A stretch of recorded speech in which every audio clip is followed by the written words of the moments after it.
Okay, we're gonna go over some details of the stance. And what I'm gonna do is I'm gonna open it up. So I'm gonna step back here so you can see my feet.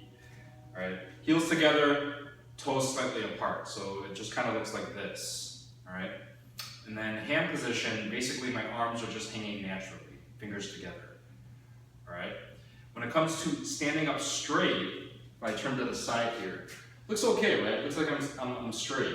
However, if I push my chest out a little bit, you'll see there's a little bit of a rise, okay, in terms of height. What I tell people is, imagine that you're standing against the back of a wall, or your back is against the wall, okay, and you're trying to stand up straight.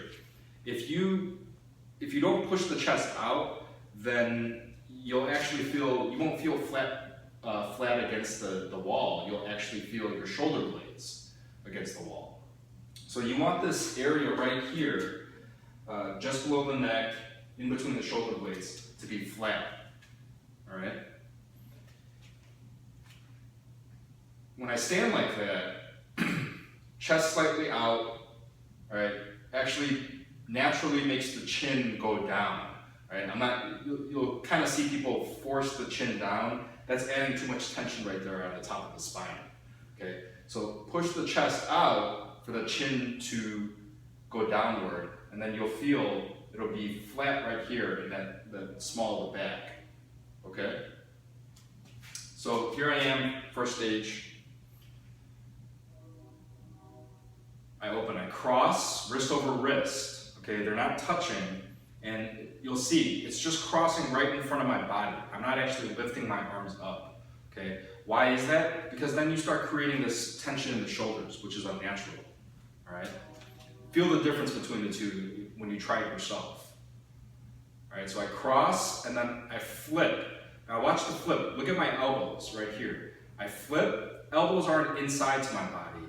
They're actually out, all right? As if I'm cradling a baby. Some of you guys have seen that feedback on the 20 single man techniques that the feedback that I've given to you guys, all right? So cross, flip. Now this is all one motion when I pull back, okay? I'm not breaking it down. I'm not going 1, 2, 3. It's 1, 2, 3, okay, all together. On that pullback, what I want you to feel for is, do you feel a little bit of tension or stress in your shoulder when you pull back? Because if that's the case, that means that you're actually losing the vertical. The whole point of YGKYM, going through each one of those stages when you open it up, is to maintain the vertical, maintain that tension all the way throughout, okay? So here, cross, flip, pull back, all right? Instead of that stress on the shoulder, you should feel the stretch, not stress, right there on the shoulder. And that's because you're still continuing to maintain this vertical right here, that straightness, okay, with the chest slightly out and the chin down, so that the back is flat, all right? Another thing to look at too from here is that controlling the vertical, right? We're doing this all the way through. So if you watch, and I'll show you the wrong way, all right? Here, I cross, keep an eye on my vertical, all right? And then I flip, and then I pull back, okay? You see how it wavers slightly? I go back, forward, and then back. That's not controlling the vertical, all right? You have to even that out. You have to adjust your body so that you feel exactly what is happening right there to go have that opposite effect, all right?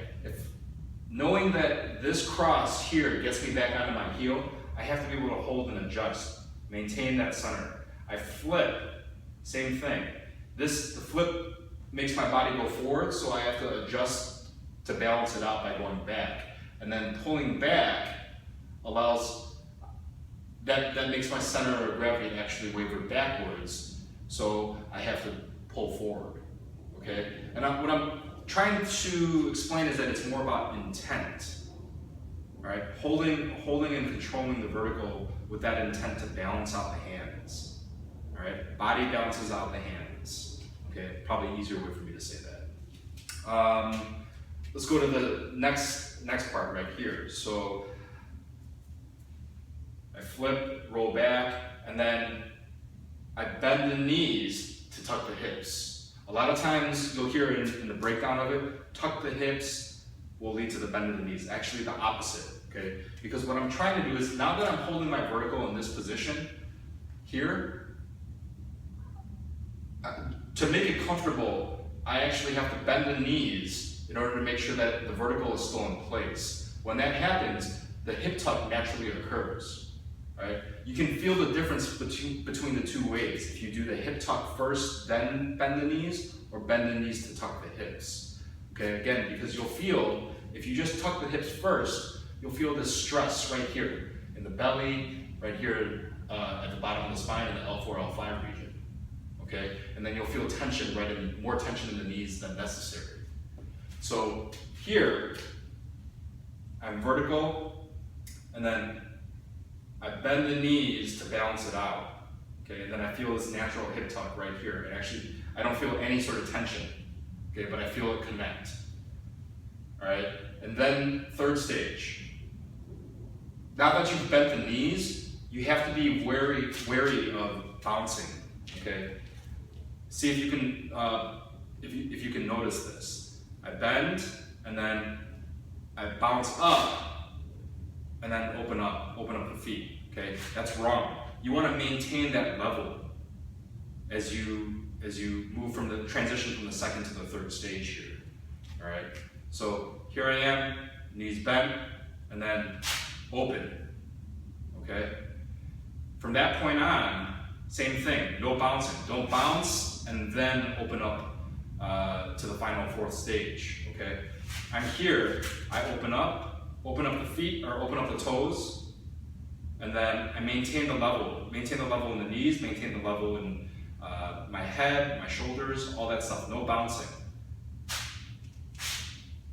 And right here, you should be in the center, okay? Take a deep breath, breathe out, let everything kind of sink down, and you should actually feel the stability of the ground beneath your feet.